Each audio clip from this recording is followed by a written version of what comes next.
ஹர ஹர சங்கர ஜெய ஜெய சங்கர. திருச்சியில் ஒரு பெரியவா பக்தர் இருந்தார். அவர் ஒரு புகைப்படக்காரர். ஒரு சின்ன ஸ்டூடியோவும் வச்சுருந்தார். அவர் வீட்டு பூஜை அறையில் மகா பெரியவா படம் தான் பிரதானமாக இருக்கும்.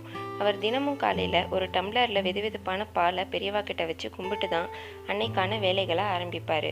அந்த பக்தருக்கு எப்படியாச்சும் பெரியவாளை நேரில் தரிசிக்கணும்னு ரொம்ப நாள் ஆசை. ஒரு நாள் மகா பெரியவா ஆந்திராவில் இருக்கிற கர்னூலுங்கிற இடத்துக்கு வந்திருக்கிறத கேள்விப்பட்ட அந்த பக்தர் இன்னைக்கு எப்படியாவது பெரியவாளை தரிசிச்சிடணும்னு வழக்கம் போல் சூடான பாலை பெரியவாளுக்கு வச்சுட்டு ட்ரெயின் ஏறி புறப்பட்டார். அங்கே போய் பார்த்தா அளவுக்கு அதிகமான பக்தர் கூட்டம். எவ்வளவு முயற்சி பண்ணியும் புகைப்படக்காரரால் பெரியவா கிட்ட நெருங்க முடியலை. சரி, கும்பல் குறைஞ்சதும் சாயந்தரம் வந்து தரிசனம் பண்ணிக்கலான்னு அங்கேருந்து கிளம்புனாரு. கொஞ்ச தூரம் போனதும் யாரோ ஒருத்தர் ஓடி வந்து இவரை கூப்பிட்டாரு.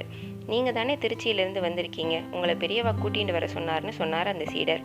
பக்தருக்கு ஆச்சரியம் தாங்கலை. என்னையா கூப்பிட்டாரு அப்படின்னு திரும்ப கேட்டார். நீங்கள் அந்த ஃபோட்டோகிராஃபர் தானே, திருச்சியிலேருந்து தானே வந்திருக்கீங்க, அப்போ உங்களை தான் பெரியவா கூட்டிகிட்டு வர சொன்னாருன்னு கையோடு இவரை கூட்டிகிட்டு போய் பெரியவா முன்னாடி நிப்பாட்டினார் அந்த சீடர். மகா பெரியவா முன்னாடி வந்ததும் கண்ணில் கண்ணீர் வர கை கூப்பி நின்னாரு புகைப்படக்காரர்.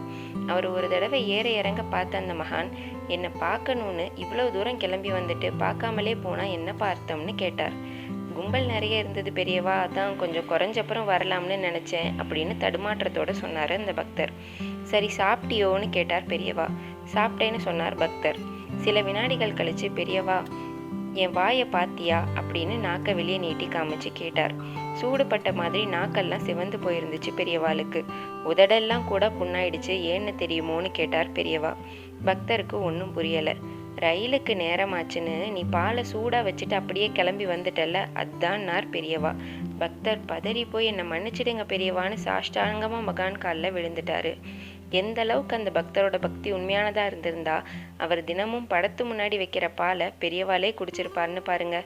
இதுதான் சாத்வீகமான பக்தி. இறைவனை முழு மனசோட நம்பி அவரையே நினச்சி நம்ம செய்கிற சின்ன செயல்களை கூட இறைவன் மனசார ஏற்றுக்குவார்.